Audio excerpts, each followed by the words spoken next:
નમસ્તે વિદ્યાર્થી મિત્રો, સરદાર પટેલ એજ્યુકેશનલ ઇન્સ્ટિટ્યૂટ સંચાલિત શ્રીમતી MS લખાણી કન્યા વિદ્યાલયમાં હું ચૈતાલી પટેલ આપ સૌ વાલા વિદ્યાર્થી મિત્રોનું હાર્દિક સ્વાગત કરું છું. ધોરણ 1 અને 2 વિષય યોગ અને પીટી.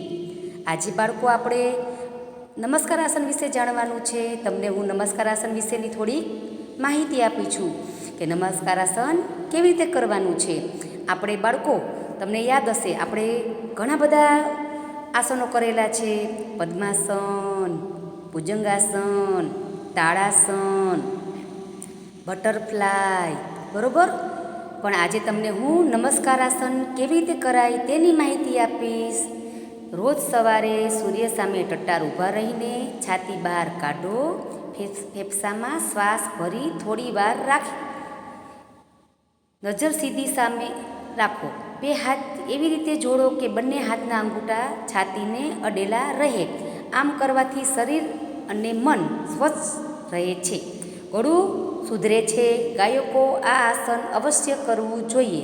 આ આસન કરવાથી ગળાના અન્ય રોગો પણ મટી જાય છે. બાળકો, આ આસન કરવાથી આપણે કેટલા બધા ફાયદા થાય છે. આપણું શરીર સાફ રહે છે, ગળું સાફ રહે છે. અને જે ગાયક કલાકારો હોય છે ને, ગીત ગાતા હોય છે ને, એને ગળું સાફ કરવા માટે આ આસન રોજ કરવાનું હોય છે. એટલે સૂર્ય નમસ્કારમાં ખાસ કરીને નમસ્કાર આસન છે એ આપણા જીવનમાં ખૂબ મહત્ત્વનું છે. નમસ્કાર આસનમાં બંને હાથને પોતાની છાતી પાસે ભેગા રાખી પ્રણામ સાથે જોડી બંને હથેળીને ભેગી કરવી. ચહેરા પર સુંદર હાસ્ય સાથે આ આસન કરવું. આ આસનથી મનમાં આદરભાવ, નમ્રતા જેવા ગુણોનો વિકાસ થાય છે. શ્રદ્ધા, દયા અને લાગણી જેવા ગુણો હૃદયથી ખીલે છે.